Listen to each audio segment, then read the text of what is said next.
everyone. Bonjour à tous. Welcome on the fourth session of the conference Energy Communities for Collective Self-Consumption, Framework, Practice and Tools. This session is entitled Opportunities and Impact of Digital Technologies for Energy Communities. Bonjour à tous, bienvenue à la session 4 de la conférence Communauté énergétique, autoproduction, autoconsommation, cadrage, pratique et outils. Cette session est intitulée aujourd'hui Opportunités et impact de nouvelles technologies pour les communautés énergétiques. Je m'appelle Lou Morriet et je suis ravie de présider cette session. Michael Fell, chercheur à l'Université College London Energy Institute, est notre invité pour échanger après les présentations et lancer les questions et débats.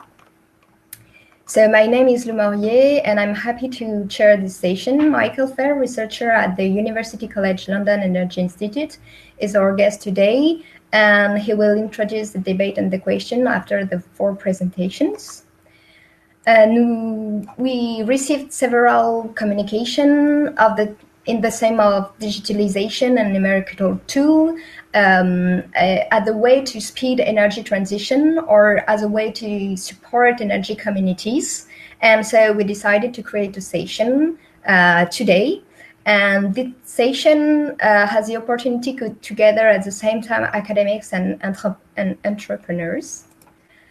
Donc, je répète en français, puisque cette session est bilingual, même si les présentations seront toutes en anglais. Donc, si vous avez besoin de précision, n'hésitez pas à le marquer dans le chat. On pourra essayer de faire des mini-résumés en français.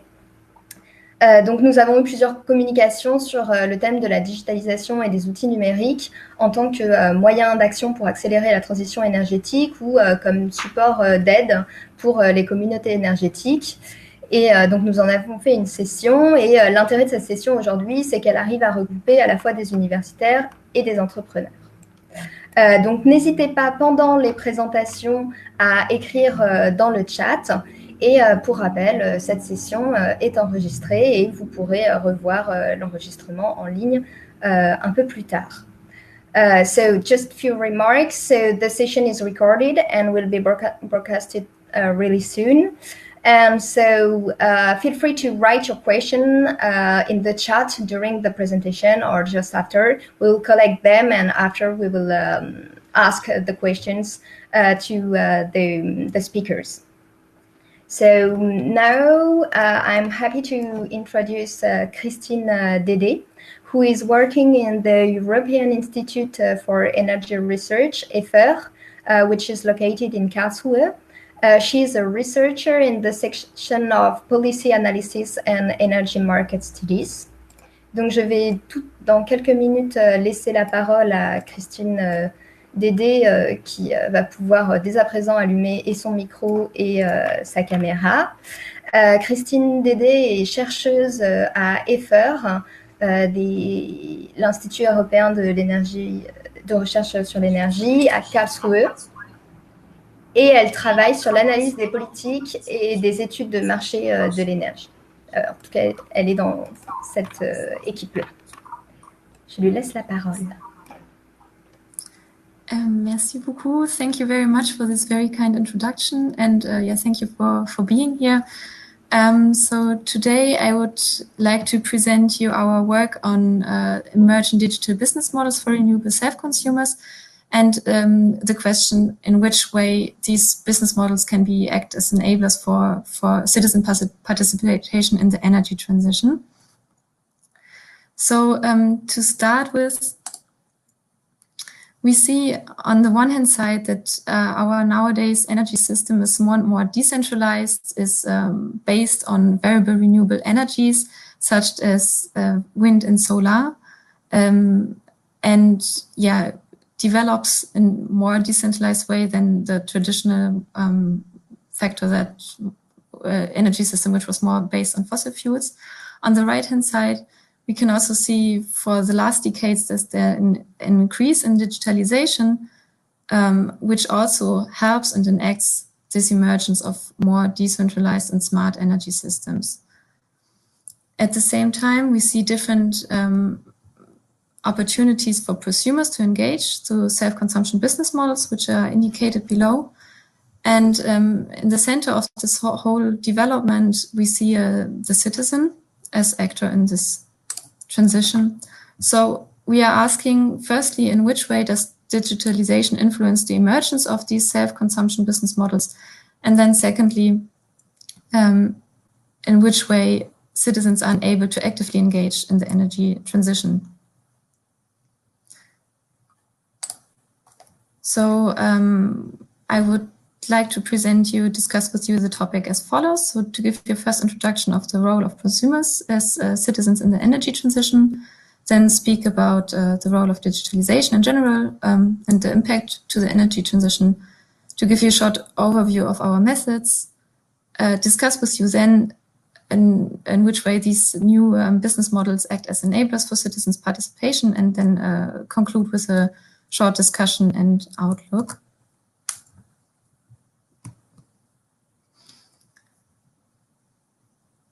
So Miguel Arias-Cañete, former commissioner of the EU Climate Action and Energy, defined in his speech that he envisaged a framework for the energy transition with citizens at its core, where citizens take ownership of the energy transition, benefit from new technologies to reduce their bills, participate actively in the market, and where vulnerable consumers are protected.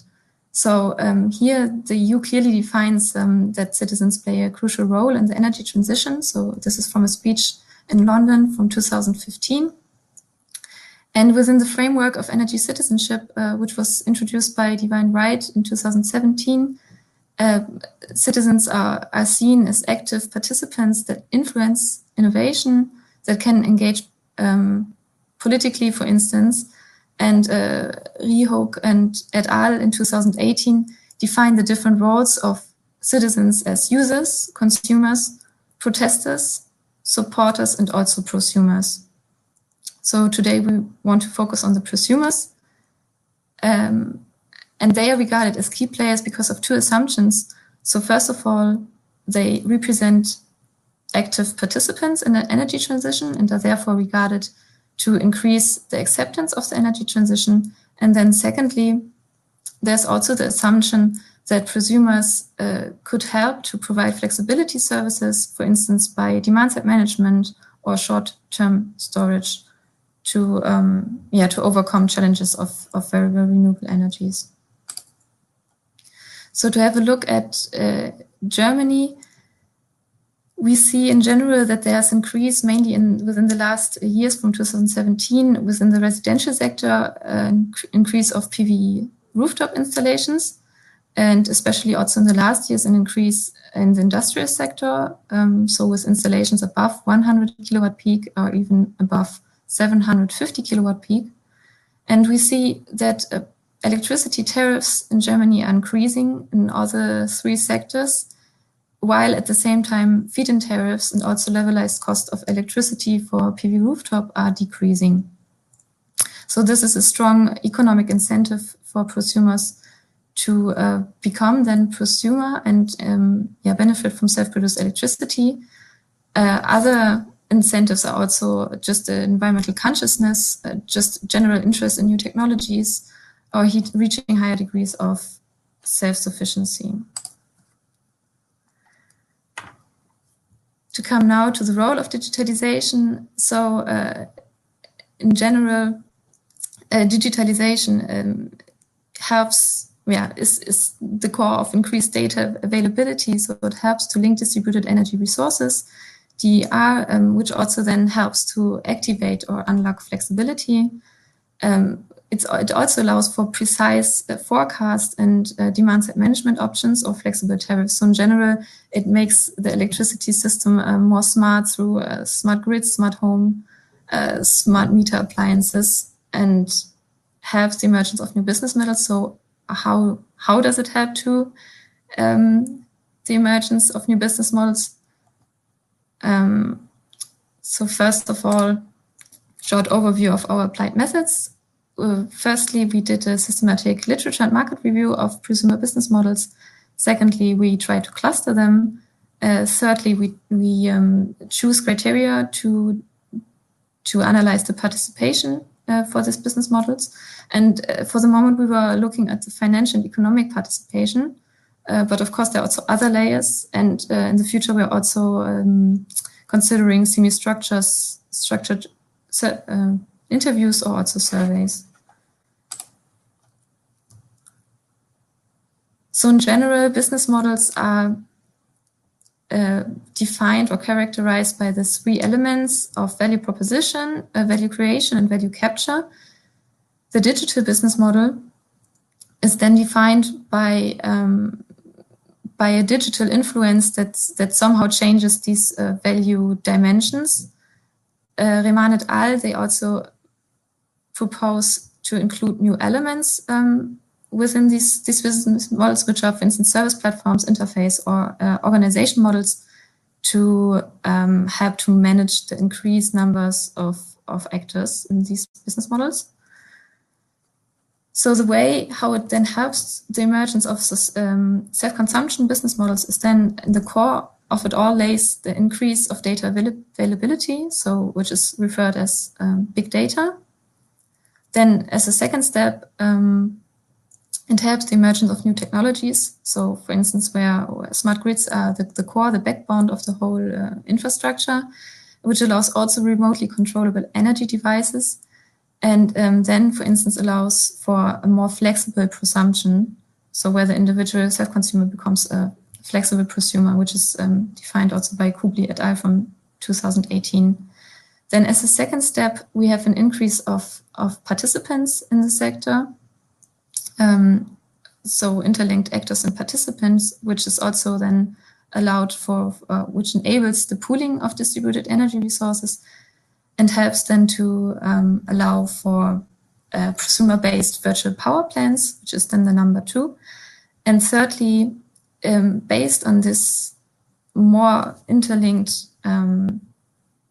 self-consumption prosumer business models, we also have the opportunity for virtual energy communities or virtual self-consumption, so where prosumption takes place at the same time, but not at the same place. At the moment, this is still limited due to regulations, but in the future, this could be an opportunity. So we have in the center, we have big data. The first step is then individual self-consumption that becomes more flexible. Secondly, collective self-consumption, which then can be aggregated. And then on the third level, we have potentially virtual self-consumption.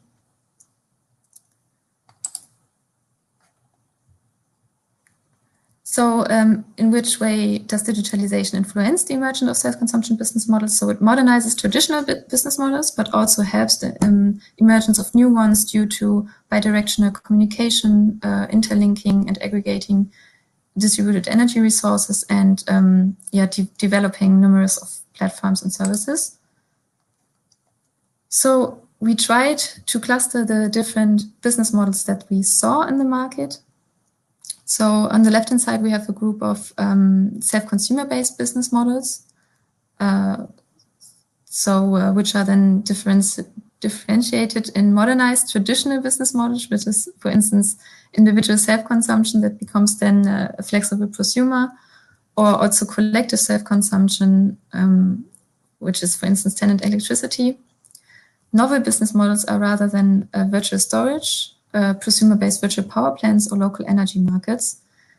And in all these different business models, we see demand-side management concepts and measures considered because, as mentioned above, the need for flexibility is increasing. So also the concept of demand-side management is more and more applied within these business models.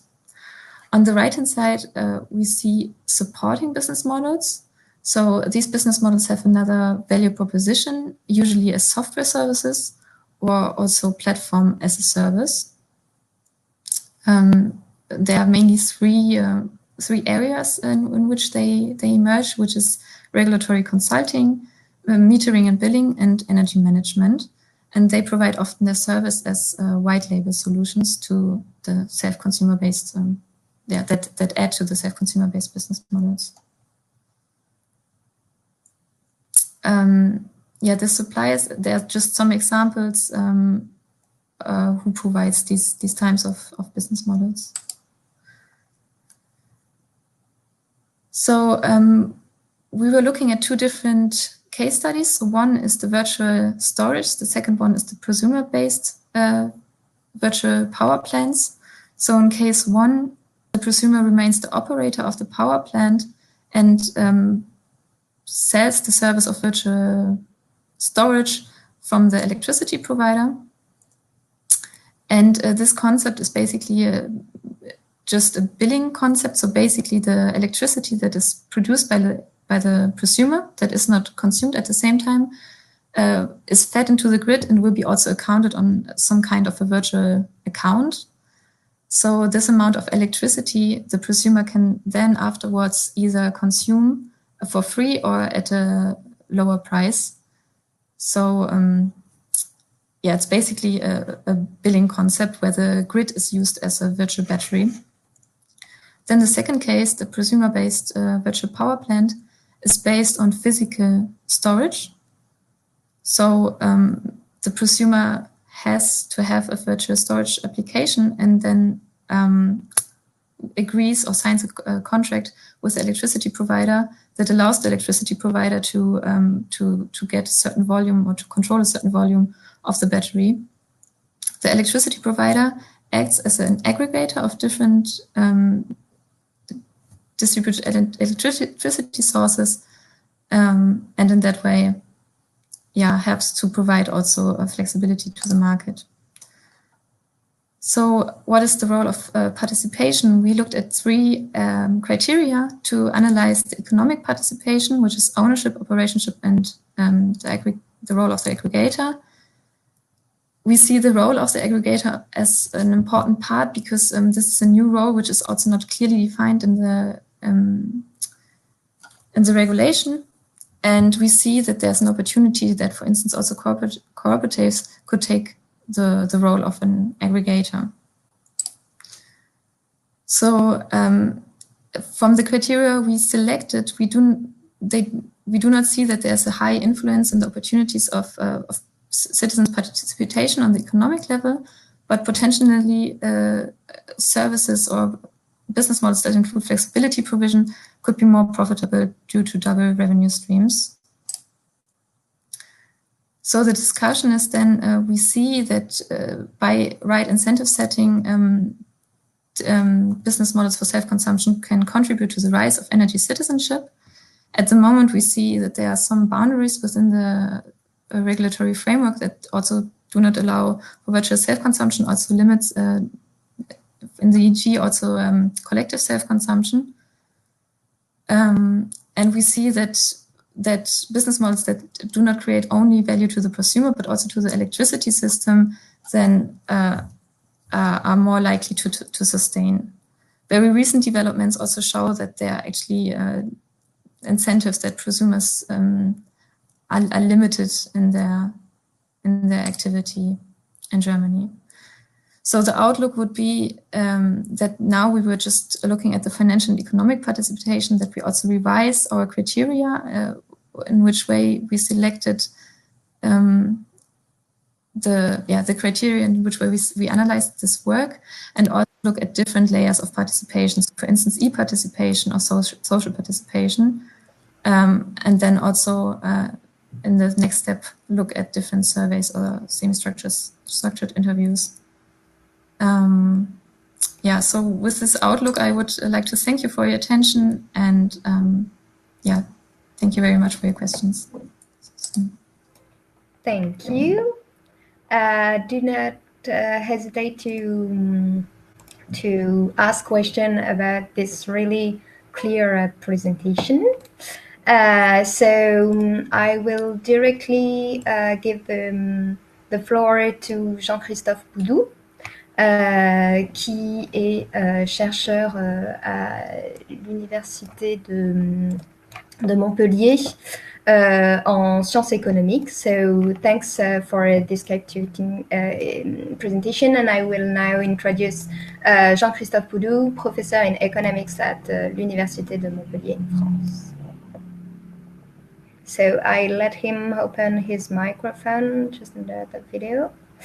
and the camera, and yeah, everything's fine. So thanks to everyone. The topic today is about prosumers and energy platforms and exchange. So I present a paper we are writing with a colleague, Thomas CORTADE from University of Montpellier, and I will just make a small introduction. The paper and the presentation of Christine were very smart and fit very well for my topic, and then I will go on with my economic analysis of the how the problems of energy platform, P2P platform, can be fitted in the mainstream or the standard economic analysis of markets, and that's some kind of the topic of my presentation here. I think I will have also some results to present about a micro model. So, well, we know, because it is the topic of the conference, that globally we are in a situation where we have an energy, digital, and also competitive transition for the electric sector markets, and also the emergence of some kind of platforms, the sharing economy, P2P platform like Uber, R&B, etc. And that's why some people, like the well-known Rifkin, said that we could talk about energy internet. We can use internet technology and also blockchain and other ICT technology to transform the power grid in some exchanges of energy through the grid and through the informational outlay, which is can be internet, in order to sell or to buy some surplus energy. And we know now that nowadays new technologies, smart grids, possibility to store heat pumps, flexible load are a factor that may be in favor of such a phenomenon. And also because the legal process, as Christine said in the last presentation, the legal process is in favor of such a development of new trading arrangement.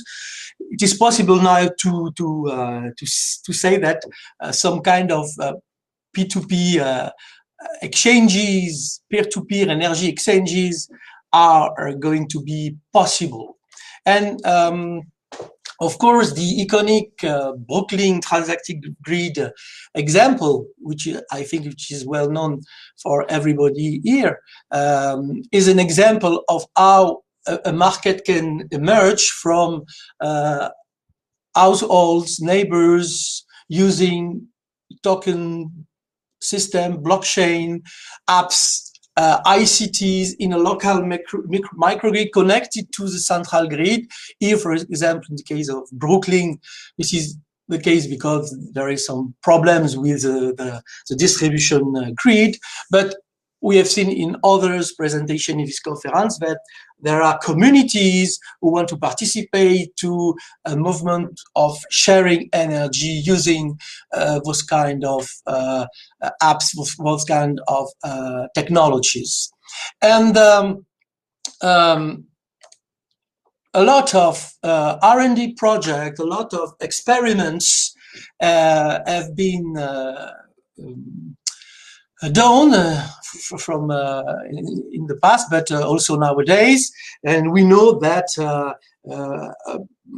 NERA report of 2018 said that there are 120 organizations that are involved in blockchain-based application.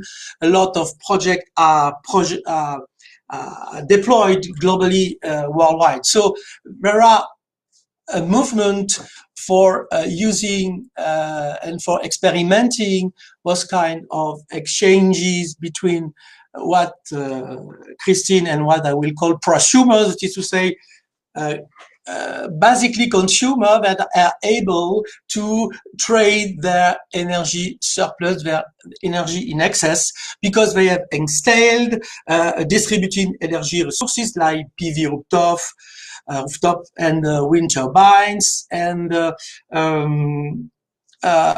in fact, what I want to do here, what I've done in the paper, I think the paper you could have an access to the paper in the future through this conference, is an economic analysis of such a situation where there are possibly a platform that can be formed through prosumers exchanging energy in excess, surplus energy at each time and in each state of nature.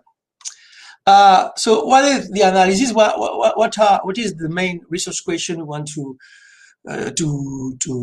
deal with? It's about motivation of the participant. We want to imagine some kind of microeconomic theory of the participation versus economic efficiency and the emergence of prosumers when these P2P, peer-to-peer energy trades are possible. To deal also with the idea of the persistence of a legal entity. We know that in the law there are legal units or legal entity, moral person, they need to be responsible for flexibility or perhaps for ancillary services. And is it, as in our view, is it a market dealer or a matching matchmaker?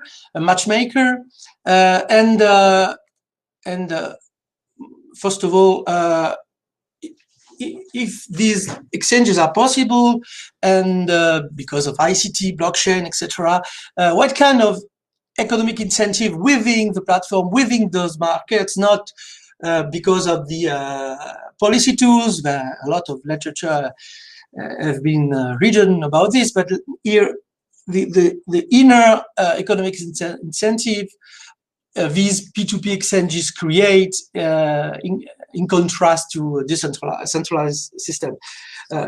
Well, I will not go on with the economic literature here, but it exists in economic literature about the emergence of cooperative value of energy consumption. For example, papers of Abada and et al., the papers about P2P markets, two-sided platforms, papers about collaborative consumption for car sharing, for example. So what we have done is we've tried to pull together these elements and to look at the idea or the question about what are the inner economic incentives of prosumers to install a fixed size domestic production unit like PV, a rooftop or wind turbine in such a market context. So we have a little model where with those ingredients we consider that there are an amount, mass of heterogeneous agents from their energy need for their load factor. Here it's the variable phi. Phi, it's to say that they need some kilowatt per hour. And also there is an ingredient in the model is the intermittency.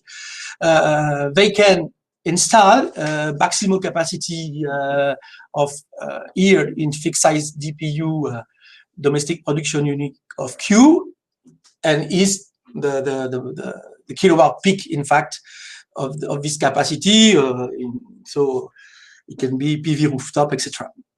And the other ingredient is the fact that to participate to the platform creates a value. Christine and other participants of the conference talk about this kind of value of cooperation, the value of localism, the value, environmental value of using renewable energy and through those distributed production units. And those three ingredients help us to depict this picture, which is the setup of our model. Here we have what is a prosumer. A prosumer is somebody which is connected to the platform. We can exchange with peers, but also you can exchange with the grid. I will talk about this. The platform we help to do this, but the need is that you want to consume phi, which is the energy need at each time. Here we in this picture, the need is a constant depending on state of nature. State of nature can be the time, but state of nature can be also the, and it's a case here, the DPU availability. If it's zero, because there is no wind, no sun, or because it's night, you cannot produce, so you are consumer. And if the distribution, intermittency, the value of intermittency is 1, you can be a seller. So depending on the state of nature, depending on time, depending on the strength of the needs, you can be time to time consumer or seller. This is the picture of a procelot. So there will be a state of nature in which you will be seller, state of nature in which the a given consumer or prosumer file will be a buyer within the platform. So we consider a dealing, first of all, we consider a dealing platform where, which is a technical, so we assume that problems due to exchange, etc., are solved. Technical and commercial platform, which is able to identify prosumer supply and demand, and is going to purchase and to sell. So to sell the energy needed by consumer and to purchase the energy in excess. So in exchange of nature, there will be a demand and a supply. And here we consider, first of all, but other case in the paper, of a local platform that maximizes the local welfare. And we look at what are the prices that emerge, the market clearing prices. So look at that, just the market equilibrium at each time of nature with 2 regimes, with low availability and high availability. What can we say? So that first there are rigidities due to the fact that the platform is not extendable because there are rationing about consumers, rationing about sellers, and the big picture in the paper is that the selling price and the purchase price are not advantageous. In fact, that there will be always greater than for purchasing the grid price, and the selling price will be always less than the grid price. This is not a good news for prosumer. However, this is the main result of our analysis, is that there's still incentive to install DPU. For example, in the first case, when we have a fixed DPU size of Q for all, to say a normalized size of production, what we show is that when we have a pure dealing platform, which maximizes the local welfare, the welfare of the community or of the prosumers connected to the platform, prosumers are not worse off compared with the no platform configuration. Why? Because there are extra surpluses that are created for prosumers because of the value of the participate, despite less favorable energy price at each time in each state of nature. And these extra surpluses for prosumer creates incentive to invest in the DPU needed to be connected to the platform.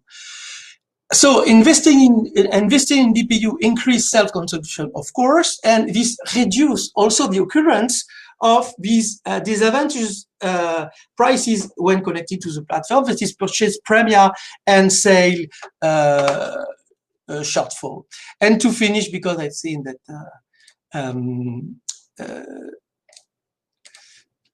we have also a case where we consider variable size, it is to say that the size of the DPU may be and can be connected with or depending on the need, on the load factor of each prosumer. But now the result is not so clear.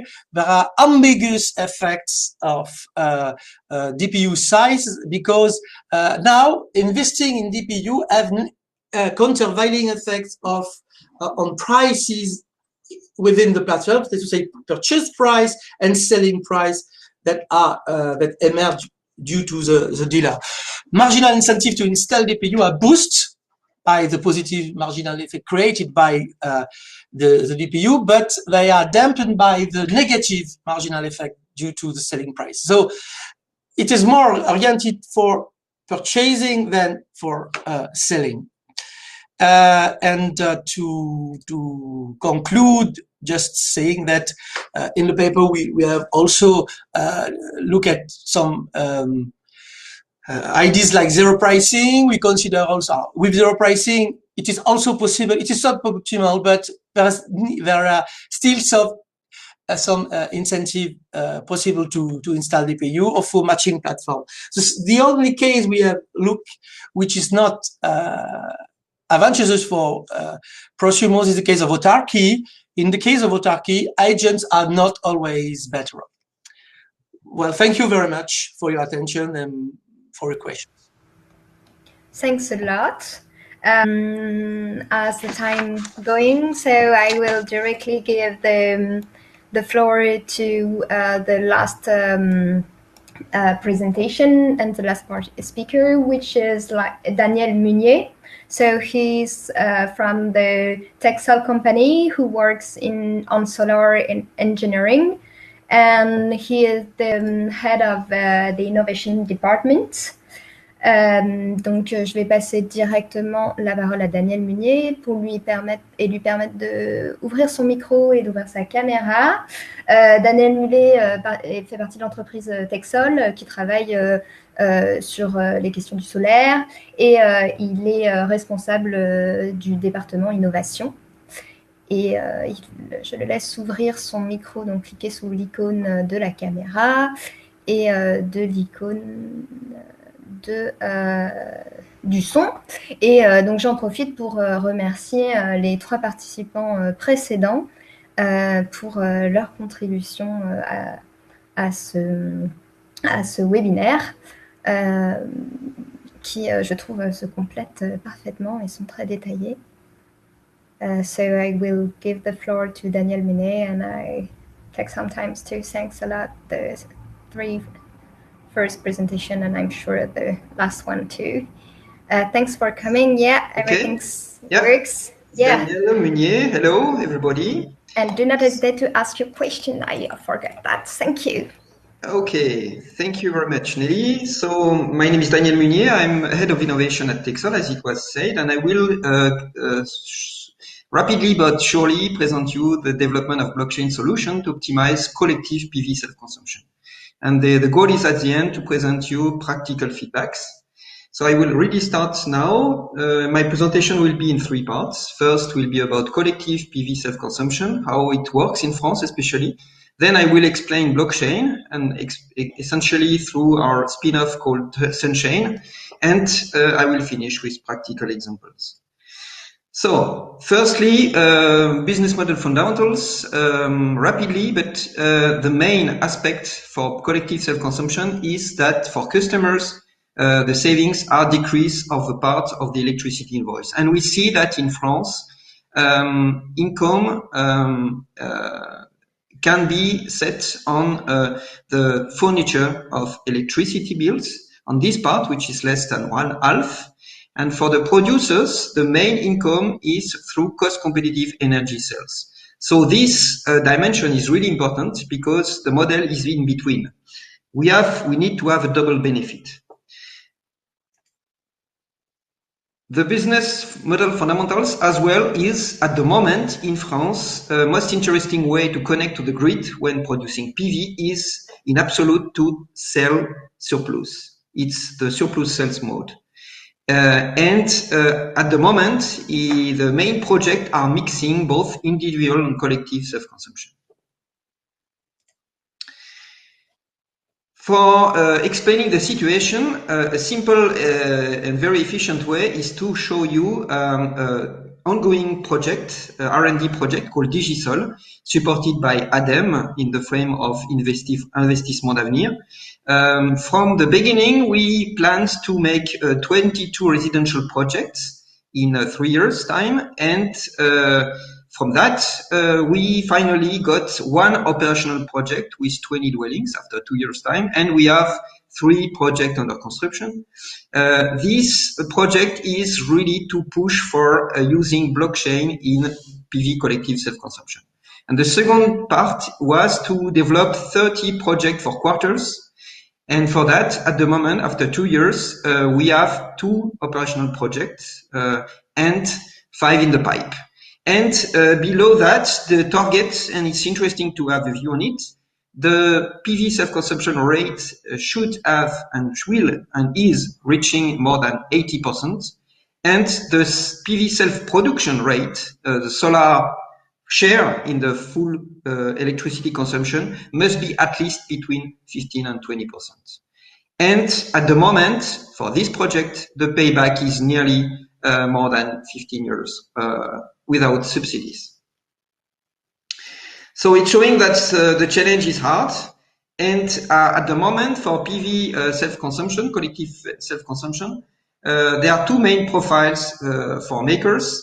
Local authorities in one side and social housing sector in the other side. Otherwise, out of these 2 practical cases, it's absolutely difficult to have a real existing model and possible projects. And you see that in France, we have in the yellow cycle an entity called PMO, Personne Morale Organisatrice, where we have the capacity to organize the mix between producers and customers. Of course, there is a list of flux between the different actors, which is not simple, and which is creating a value and a role very significant for contractors, for specific jobs, initial contracting, invoicing, energy sharing, participant rotating management, and experimental balance as well. In this model for electricity supply, we have 2 main trends. The first one is sale between producer and customers. And of course, in that way, there is a quite, let's say, weight on how to manage it, because you need to count, you need to have invoicing, you need to include all of the different aspects and flux. The second, which is really promising as well, is donation. Of course, by donation, there is several aspects and declination, but at the end of the day, this is really nowadays efficient way to cope with the, let's say, possible economical barriers for this model. What is, on reality, the advantage of collective self-consumption? The main aspect is the mutualization of production and consumption. That's really the main driver, which is absolutely interesting compared to individual approaches, especially in the residential sector. And you see here that there is a typical example of energy distribution on a pro rata basis. This is really the degree 0 of collective self-consumption. And of course, rapidly, it's interesting to go the step beyond, which is dynamic repartition. And this is exactly where blockchain can be used, because it's bringing a significant added value by managing this kind of, let's say, more intelligent approach. This means mainly that the energy is distributed and shared between customers as far as what they consume at one moment, according to the production in front. And that's really an important aspect, which is bringing an added value. This leads as well to what we call advanced dynamical method, which is to, let's say, add different added value. And here you see that blockchain is used for energy certification. you have at the first the connected meters linked to IoT modules, which permit to settle the blockchain system. Then, of course, you can open the window for smart contracts and then go for energy repartition. It's to be noted that in France, at the moment, already NEDs, or DSO, is capable to make dynamical, let's say, management repartition, but this repartition is really on what could be called natural way. It's really according to the real consumption. And blockchain can open very new and innovative repartition keys and way of distributing the production. So this is really one of the big interests of blockchain. So now, what is really in reality blockchain in France? The best example is to speak a little bit but fast about our spin-off, Sunshine, founded in 2016, which was really aimed at developing such a business. So I won't go stay on this slide, but much more on explaining how blockchain is used by Sunshine for driving PV self-consumption projects. We start from the customer and prosumer. We use the data collected by smart meters, and especially the Linky in France, the very famous French electricity meter. And then Sunshine operates the energy sharing between customers and provide the information to the DSO. And then the DSO is supplying the information to the electricity supplier, which can now then decrease the bill of the customers.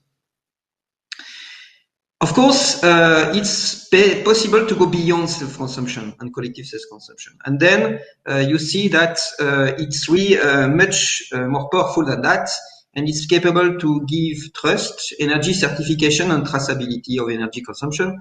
And it was marvelously explained by Hugo earlier. And of course, one of the key for the future, but it's not really the core purpose of today, it's electricity mobility, which is going to offer a magnific playground for our discussion of using electricity among communities. Of course, the philosophy is to gather a wide range of solutions with blockchain and to go for simplified use of blockchain. And that's really the slide where I want to push for that. The system driven by Sunshine is tokenless because we know, and it's absolutely crucial to have energy efficient system to manage the collective PV's collective self-consumption systems. Of course, we are using IoT for organizing that, and Hyperledger open source platform. And this is permitting to have a fully secured via asymmetric cryptography this kind of development. And this is another key: energy light, fraud resistant, and really resilient. Then you can see what is looking like such a solution in the project I will show later on. Practical ones. You see it's an interface to bring trust to energy communities where it can be seen energy data acquisition, customized sharing, relation with DSO, and especially NEDs in France, with a personal dashboard you can see here. And that's really an important aspect. Sunshine is not the only player in France, and others are doing such a similar exercise, and even I would say out and in Europe. Now, the last block of my presentation, practical examples. And I think it's the most important because we can speak a lot, but the best things are what we do in reality. First pilot project in Prémian, south of France. You see, it's a small village near Montpellier, where 28 kilowatt peak were installed in the city technical building. You can see the yellow dot. And the customer were diversified between city hall, school, bakery, post office, cultural center. The contractual model, which was maybe the most important barrier to to overcome. It was the PMO constitution. It is an association called Premium Energy Positive, and it's linked municipality building, and customers. And now one person in this village is famous. It's a baker of Premium because he's joining and profiting from the electricity produced by the PV system. And of course, you need to have a balance manager, and ENERCOP was and is playing this role, and he's responsible for grid balance. You see for the economics that the system was not very cheap, but of course not very big, and as a pioneer. And of course it was highly subsidized, and it's leading the possibility to have free delivery of electricity to the users. What is important with that, more than 90% of the electricity is used, which was not something possible before the collective self-construction project. And you see a picture of that, of the project. Now I will finish my presentation by the last example, which I think is really of interest. It's the social housing case. In Untitled-le-Château, close to Rodez, in south of France again, one pioneer social housing actor, Solia, permitted to install a 9 kilowatt peak collective self-consumption system, which was added to 20 kilowatts in individual collective self-consumption, to deliver electricity from the PV, from the roof, to 20 occupants and the common of the building. And thanks to, again, public funding, it could lead to a payback of, oh, no, I'm wrong. It's without public funding. It could lead to less than 12 years payback. And really important, we are at the moment leading a sociologic analysis in the framework of our digital project on how tenants, occupants, and users are perceiving this project.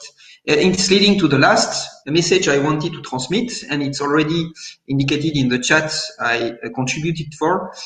Social housing and fight against energy precarity is really one of the promising, let's say, way to develop digital and PV self-consumption. Because maybe you've seen there is a French initiative called Sol Solidaire.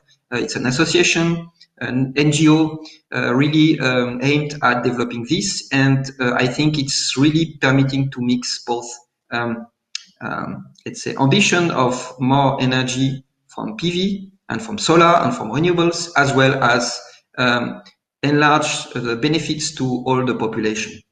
So I think I'm finished with my presentation, and I hope it was useful. Yes, sure. Thanks a lot. So now it's time to begin some question. So maybe Michael Fell could open his microphone, and yeah, and the microphone, it's okay. So you have like time to ask some question before we take the one in the chat. So if people want to still add some, do not hesitate. We will take them after. Okay, thanks very much. And I think I'm meant to go through one by one. That's right, isn't it?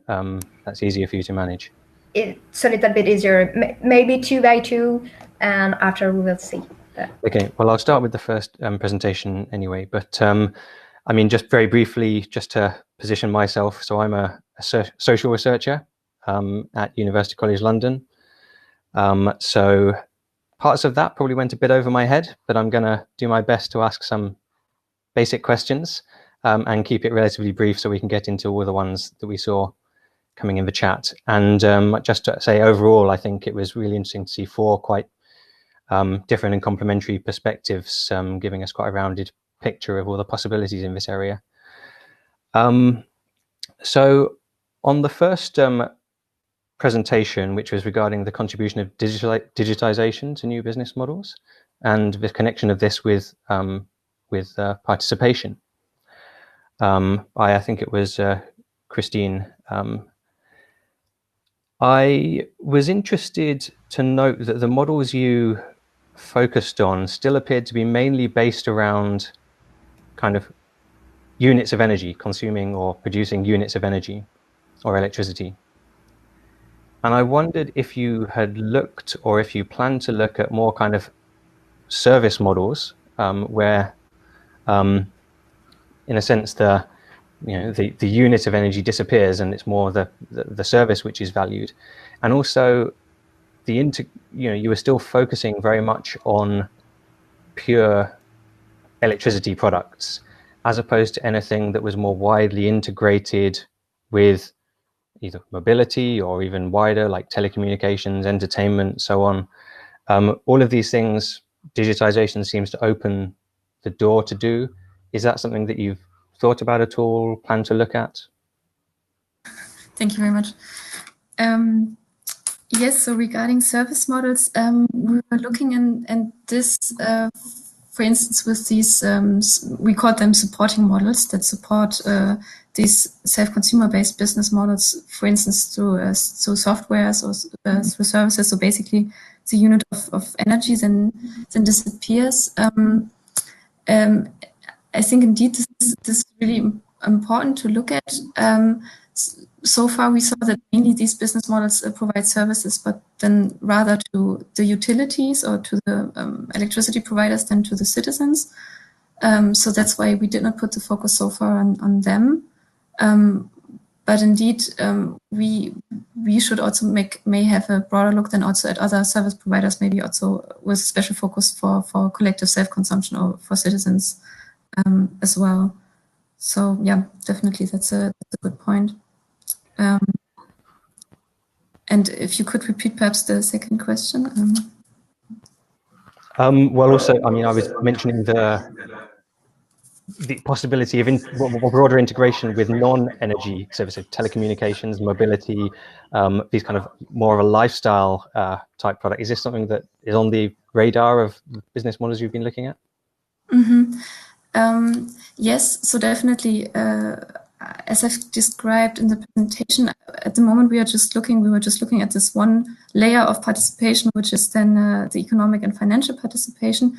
But indeed, it would be necessary also to introduce other layers of participation. So, for instance, also e-participation, which includes then the activity in social media, for instance, or also other forms where citizens can become active. And I think this is there are definitely some potentials to see in which other ways or which other more broader ways citizens can interact than only through the use of the service, basically.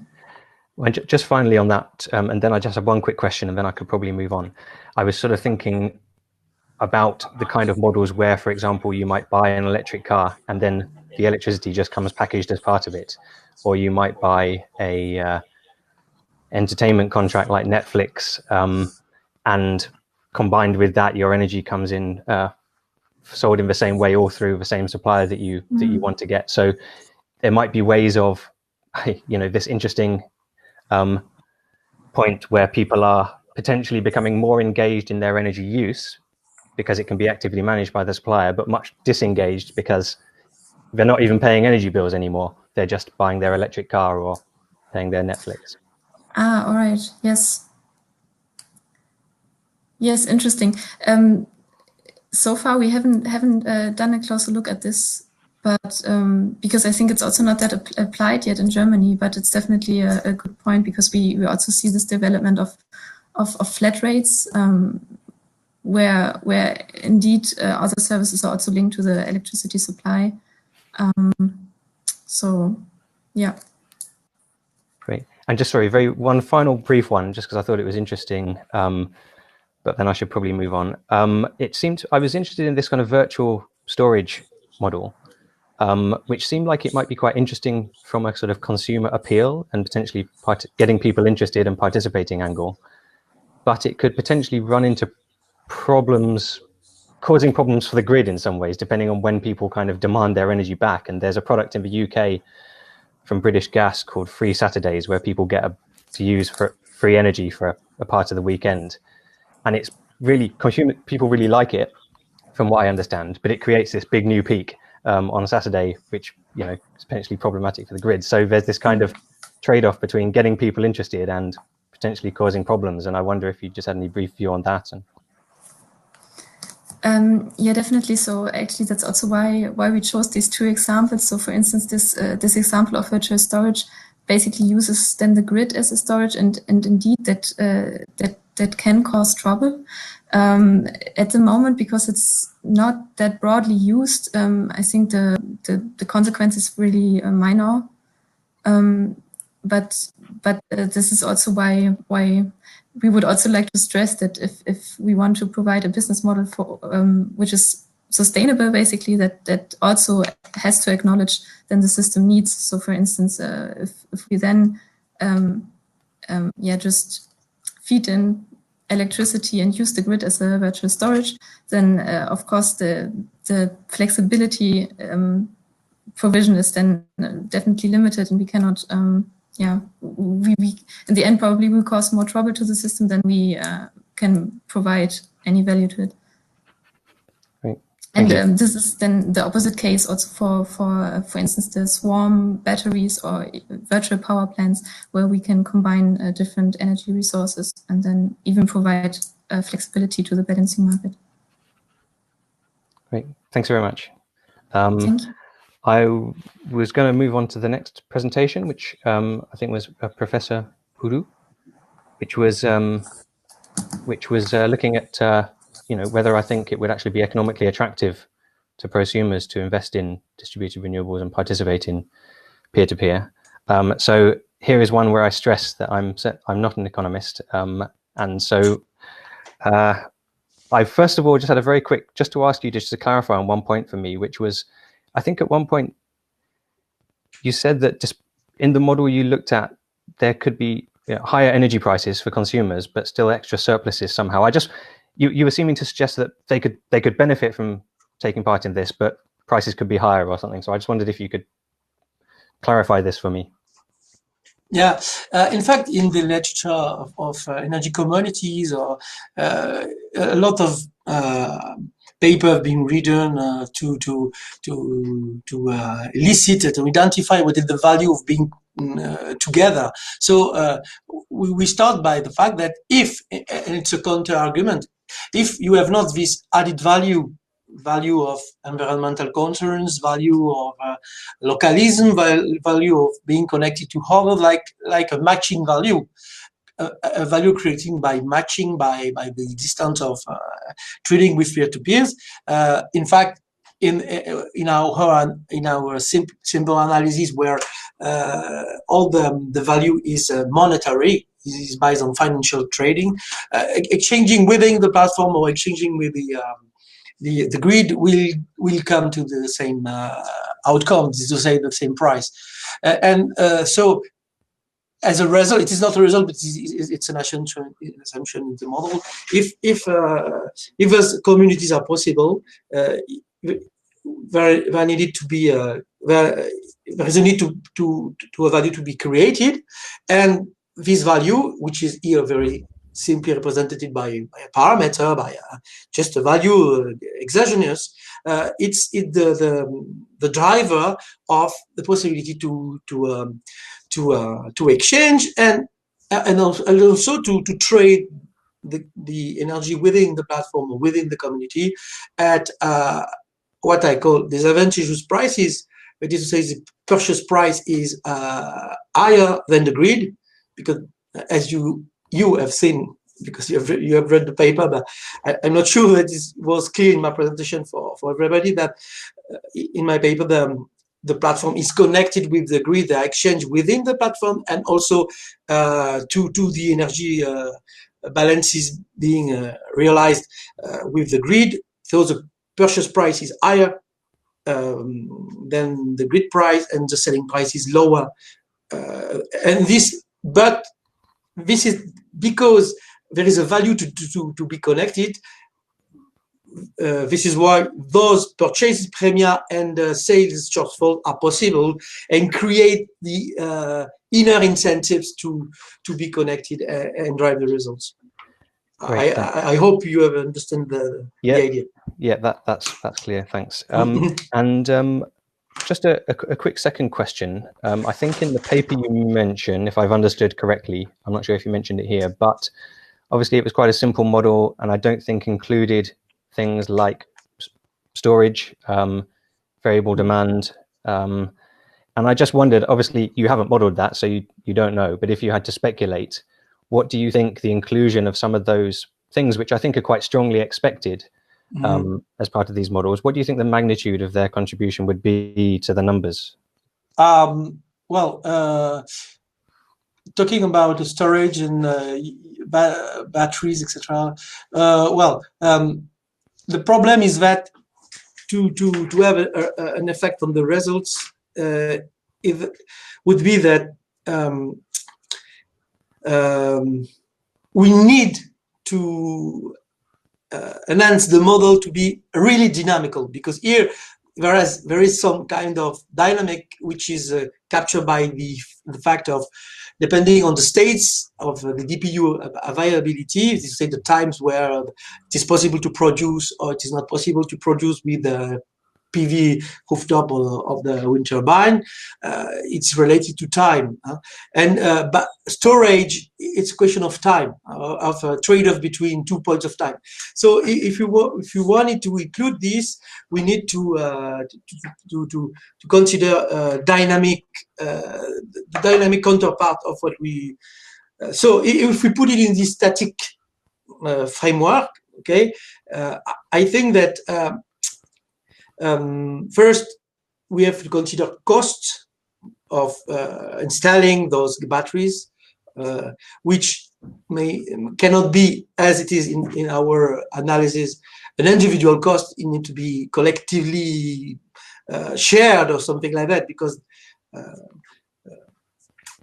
think it's difficult to imagine that we could have individual batteries. But if we individualize this cost, the benefits for each prosumer will be to flatten all the results, in fact, because if we consider that what the batteries or the storage will do is to put the result more close to the average, or the average, to say the central situation where you can self-consume all the part of your production, because one is produced and the other one would be taken from the battery. Okay, so I think that what could happen is this idea that this could be a negative effect on the incentive to install DPU for the central times. Is this to say when the DPU is the production is clearly provide all the energy needed by each consumer. So I think it could be a negative, in fact, effect on inner incentive to be connected to the platform. Right, interesting. But I have not exactly look at that. I just say it in the conclusion. Thank you for questions. Okay, thanks very much for that. Yeah, and I'm going to move on to Hugo now, which was the first of the presentations that I guess focused somewhat on blockchain as a solution in this area. Is Hugo there? Yep. So thanks very much. That was a really useful, kind of quite wide-ranging walk, I thought, around innovation in this kind of decentralized energy space. And I was saying you were the first of the presentations to focus somewhat on blockchain, and obviously this is a technology which has had a lot of hype over the recent years. Now I think it's fair to say that hype has died down quite a lot. So, and I guess my question, I'll probably put this to Daniel, also talk quite a bit about blockchain. I'll put it to him later as well. In the cold, hard light of day now, where do you see the real value being that blockchain can deliver compared to non-blockchain solutions? And just quickly to preempt, because I know you mentioned transparency, and I would just say, that's probably, being able to trace transactions and so on might be of interest to some quite committed, maybe somewhat of a niche group of people, I would have thought, but maybe not something with broad appeal. So maybe with that out there, what would you put in the favor of blockchain? First, I would like to say that those people who are in an experiment and sharing energy between each other don't need blockchain. They just need a firm form of controllable administration to prove that it has actually happened. So that effectively can be done by trustworthy people in their own loft, keeping a spreadsheet and being able to show that to the authorities that have granted this exemption rule. I would say that it is indeed a hype. The whole cryptocurrency, originally energy coin was one of the cryptocurrencies, and we've taken that whole concept out of it because the Energy Coin Foundation is moving towards a system of finer granular carbon emission trading and carbon emission reporting in a finer granular way. So then you have to take the token out because the energy coin, the cryptocurrency, has a value in itself on the market.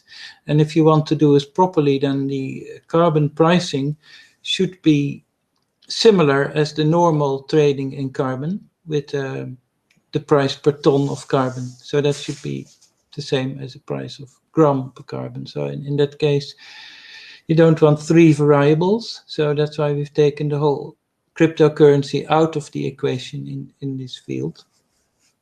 Where blockchain, there was an interesting question in the chat already also about the difference or the paradox between transparency that people might want and privacy. Obviously, blockchain and privacy are not good bedmates because the whole blockchain can always be traced back, can always be looked into. So there's always been issues in that. I would say that the current blockchain as it is evolving. The transparency aspect obviously can be combined with privacy if you have some form of that you can trace your own trail of where your energy comes from without being able to see what your neighbors have been trading to or from. So then you almost create a vertical layer in the system where you can look down in your own history, but not in other people's history. So that might be one solution for the blockchain and privacy issue. You also see things happening like the Tangle, the IOTA system, which we very much are looking into yet, because that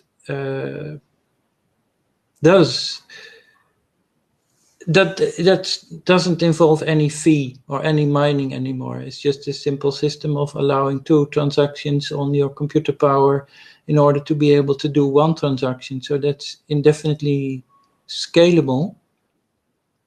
So I would say we're at the beginning. I'm not even talking about what happens with artificial intelligence when you can completely de-worry people by taking care of what they want to reach out of this, what their parameters are related to how warm the room needs to be and preferential groups. Some equipment they want to be always on and some equipment that can be switched off in the interest of optimal power flow, in the interest of the DSO. So you will see more and more artificial intelligence in that field actually. And when that starts to combine, then it's an interesting time. But great. It can be a spreadsheet. It can be a simple spreadsheet as long as people do proper accounting. Okay, thank you. I just wanted to do a time check to see how much time I had left and whether I had time to ask another question or if I should move on. I don't know if Lou... I would say like 5 minutes for both. So quick question or... Yeah. Okay, very quick one, final one to Hugo then. I was just interested, given that you're based in Holland, I think the regulatory landscape in Holland is seen as, I think is viewed quite well from outside with I think this sandbox model and quite a long period for. I just wondered if you had any very brief reflections on how easy it was to actually get the sorts of projects you're involved in off the ground, and what you particularly appreciate about that situation. The court case has been important, and it's good that it has been taken up by the public, by all the cooperatives, and also by the government to create a solution. That's typically Dutch, the postcode ROS solution. It's not ideal anyway. It's a compromise, but it's a good way of finding a solution. Experimentenregeling as well. We're going to have the next phase of the experimentenregeling at the end of this year. That is now being developed. So that will include larger experiments where you can also have other parties than just cooperatives and communities taking care of those experiments. So I think that whole policy has been inspiring the EU with the renewable energy community and the citizen energy communities. And effectively, those concepts of the EU can be seen as the basis for a sandbox, effectively asking other countries also to implement those. But the interesting thing is that in the EU, they have sort of lightened the wording that they, in the field of the DSO, the wording had been changed from should implement to should allow to could allow. That's a pity, but it still is ongoing work. It's good that it happens. Great. Thanks very much, and thanks very much for your presentation. And I'm just going to move on to Daniel now. And while the microphone is being handed over, I mean, you already touched on this quite a bit during your presentation. Thanks very much, by the way. I thought that was a really useful overview of your work, some of which I'm familiar with because it was presented at a workshop we hosted 2 years ago in UCL. But partly firstly, just the same question to you in some ways about blockchain. But if you could really boil it down to the real, where is the value that you see now after all the kind of hype has died down? Where is that residual value? Yeah, thank you. I already had exchanges with Frédéric Wurst through the chat, because he raised the question, especially for France, because in France at the moment we have a quite advanced certification system, centralized one, and that's really blocking at the moment the blockchain development because it can certify at the end of the day all the energy management of the system. But then blockchain, I explained that during my presentation, is capable because it's really going really closely to the operation of the system. It can permit to invent and to manage really out of standard management of energy repartition, and then as soon as you open the window or the door for a new way of peer-to-peer exchanging of energy at local level, this system can permit to have a self-supported management of the repartition of energy. And second aspect, we need in such a company, startups, to have a daily income and business to wait for this, let's say, evolution. And we see that there is a short-term clear interest by installing blockchain devices to double use the IoT effort on site, to go for managing of the load of the electric devices. Especially, I mentioned in the chat electric heaters, EV chargers, and then you double amortize your system. It's not purely blockchain, let's say, use, but it's permitting to use the devices which acquire the energy measurement, and at the same time which can operate, let's say, the load, because as you mentioned previously, the management of the load is absolutely crucial. Great, thanks very much. Well, I mean, I do have another question, but I see that there's 20 minutes left only, and I feel that everyone else should have a chance to ask questions. So I'll leave it there, and if there should not be any questions, I can ask my extra one. Thank you. Sure. Thanks a lot for this exchange, and really interesting one to begin. And we actually have other questions.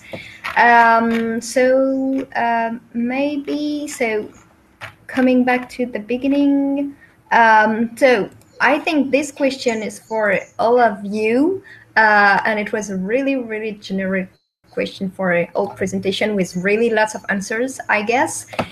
So each time you take the floor, don't hesitate to answer to this question. We would be like, how to go from consumers to prosumers.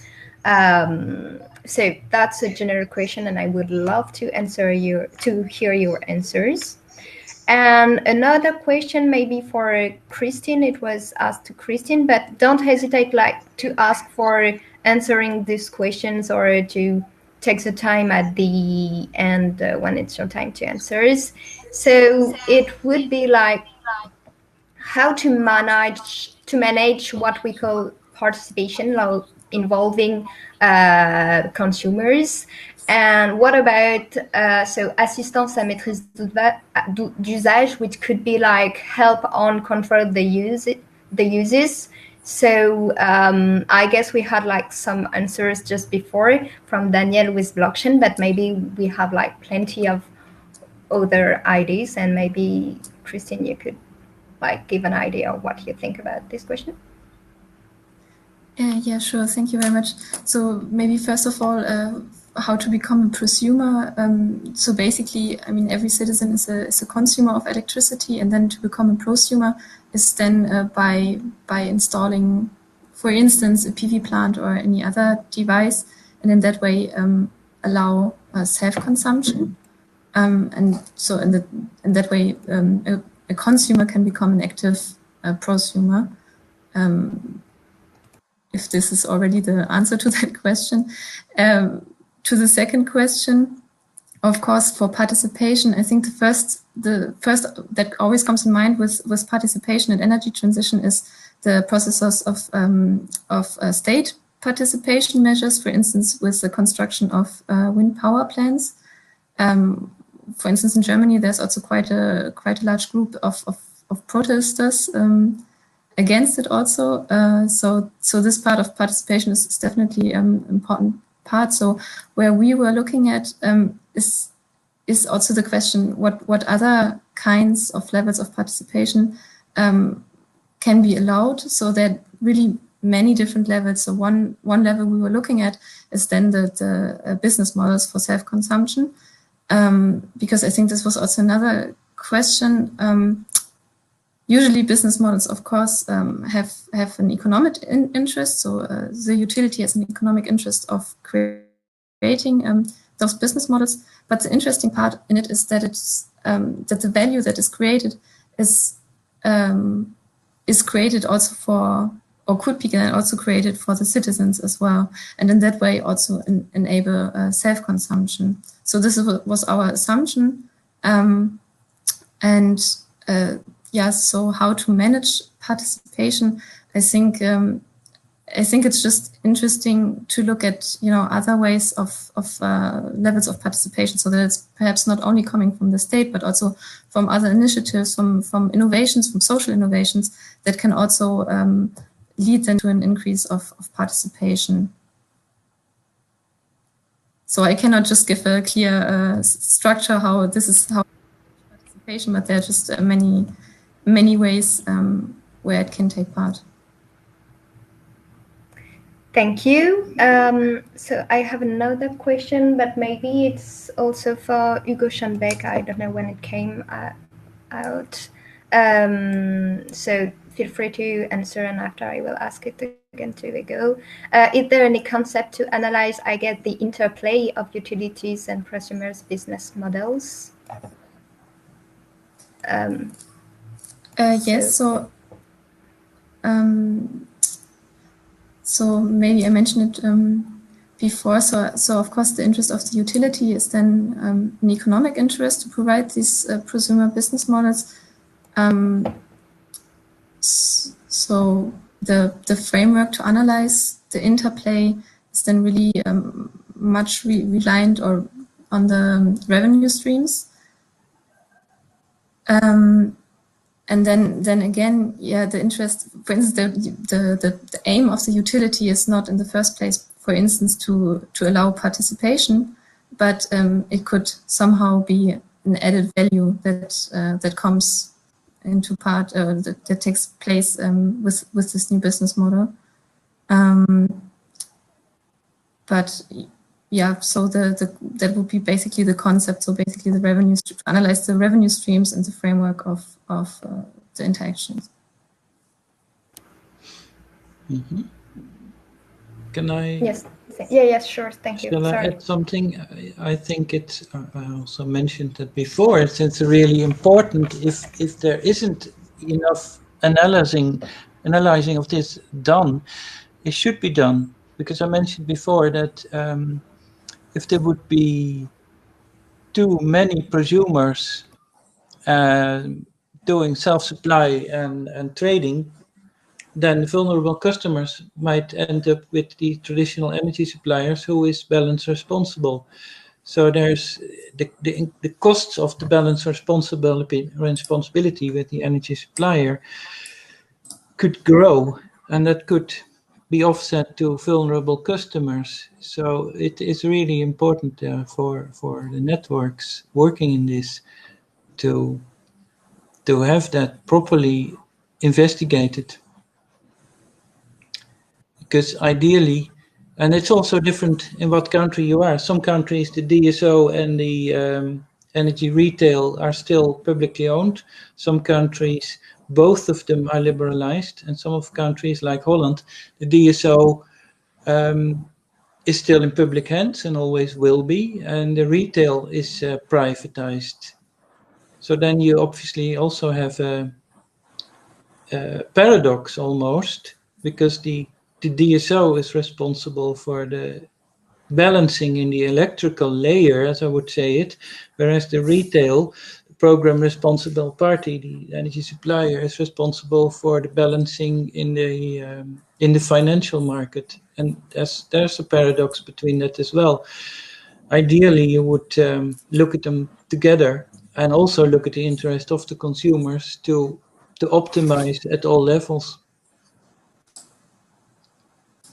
Yes, thank you. That's a very, very necessary point to raise. Yeah, in the last slide, I also mentioned that actually in Germany, this is also a high debate or strong debate in which way presumption should be now enabled or more incentivized, or in which way it should be also limited. So recent suggestions are also that prosumers are not self-consuming electricity, but are really more incentivized to just feed in anything they produce, so that there's not really self-consumption, but basically the consumer becomes a just producer, basically, by just injecting everything that is produced. That is also energy literacy. An interesting example is a community I'm working with in Holland, is Aardehuis, and it is earth ships. It's an eco-village that the people have built themselves, and originally they wanted to be off-grid, and then they realized that it doesn't actually make sense. And now they're actually moving towards a situation where they start to be interested in peak shaving, working together with the DSO. They've realized there's a animal fodder factory close by, which has a completely different profile from the households. So they want to look at, can we do trading with them to optimize the whole financial, but also electrical balance, and do as much peak shaving as possible. So I have another question here. I have to move the picture. Is there a scale used to evaluate the energy literacy of the general public? has there been tests to propose such scale and evaluation through surveys, for instance? I would say no and yes. The no is there isn't enough done on this, actually. You know, in a practical way, energy literacy should just be something that is taught at primary schools, which it isn't enough. And there is not enough evaluation done either. I would say there is in the BEDE project, my colleague Annemarie Pronk and other students of TAREC are working on this. That'll be another paper. So if you email me, my email is in the chat. I can get you in touch with that as well. There's surveys done by those people in this field. Yeah. Thank you. Thanks a lot. I've seen in the chat that Daniel Mounier answered to the second question. I guess it was this one. So maybe he could just open his microphone and try to summarize its answer at the beginning. Yes. Yeah, I tried to answer to Marie-Christine, I know, from others. Yes, this is, I think, the core justification of collective self-consumption. I think in the future, let's take the example of an inhabitant in the heart of a city. How for him to allow to consume PV electricity, for instance, if he's in a flat, in a high-rise building, and then the collective self-consumption approach is really good for that, because it could permit him even to buy a share or a part of a PV system somewhere else, and among a community to use with traceability the electrons coming from this system. Of course, one of the key questions, which I think was not so much elaborated until now, it was the grid itself, the cost of the grid and the management of the grid. And I think it's really one of the very, very crucial aspects in the future. I hope there will be a very intensive political effort to add and to enhance the agile use of the grid to permit this behavior, and at a reasonable cost, I would say. And then, of course, the cost model will be a key aspect as well in the future, because at the moment, to be very honest, it's absolutely difficult, economically speaking, to go for such a collective self-consumption system in France, and I would enlarge even in Europe, because yeah, that's the cost to access and to use the grid often is too expensive.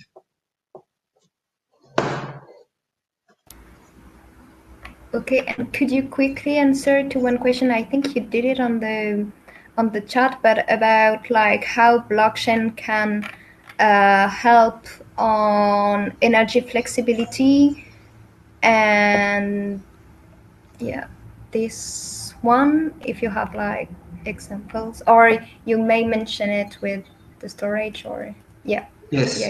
Yeah, sorry, I remember now. So maybe we didn't have this one. So the last question you may have read before the text. So what would be the real benefit of individual demand K repartition? And maybe if Hugo Schenbeck want to answer after it. Yeah. Now what I could add, it was perfectly mentioned by Nicolas from EPV. It's at the moment the directive about renewable energy communities, and the European approach is really, I think, a very good framework to develop such a possibility in the future, with or without blockchain, but in any way, centralized or decentralized management devices. But then it could really open the way to give, again, a framework. At the moment, we are lacking of framework. But the political will is there, so let's be confident. Thank you. And Hugo, if you want to add something? Yeah, I'm not particularly in favor of bypassing any intermediary.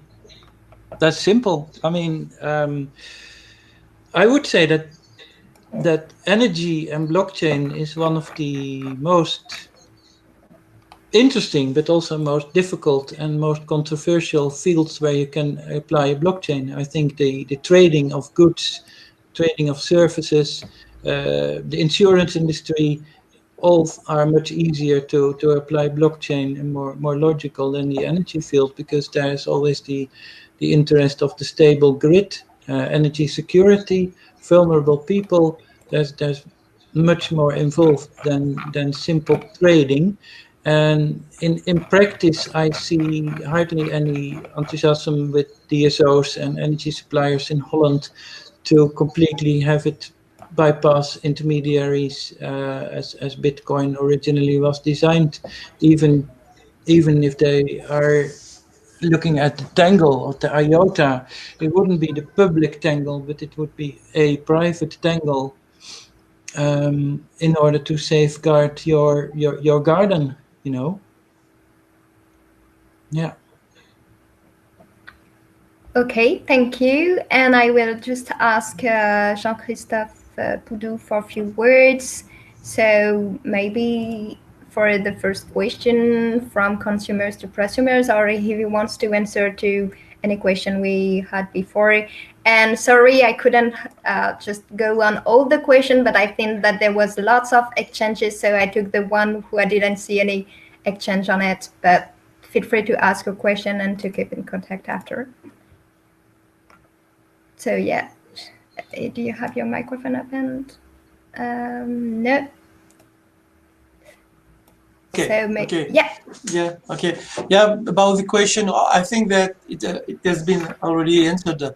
It's just a question of being a participant of such exchanges, installing PV rooftop or etc. So being a prosumer is just being a consumer. First, being consumer, and then afterwards, being able to sell the energy in excess. And this is the way of being a prosumer. But it's also a question of participating to a virtual or residential local community. That there are several aspects in the fact of being a prosumer. Indeed, in my analysis, it was more based on trades between consumers and producers, but it is more larger than that. Okay. Thank you for the final words. So it's time now. So I really want to thank everyone for being here, hearing our speakers. And I really also thank all the speakers, so Christine DEDE, Jean-Christophe POUDOU, Hugo Schoenbeck, and Daniel MUGNIER, and also Nelly Valence, who is administrating the platform. So thanks a lot for everyone. And a really great thanks to Michael Phil for your questions to the speakers. And it really help us to go further in the discussions. And thank you everyone for your questions. Don't hesitate to keep it in touch. And I remind, as a reminder, so next session would be next Tuesday, so from 10 to 12. And it's about how to do community energy design and urban processes fit together. So thanks a lot, and merci beaucoup d'avoir assisté à cette session, et j'espère vous retrouver à la prochaine session mardi prochain de 10h à midi. Merci beaucoup et merci à tous les participants.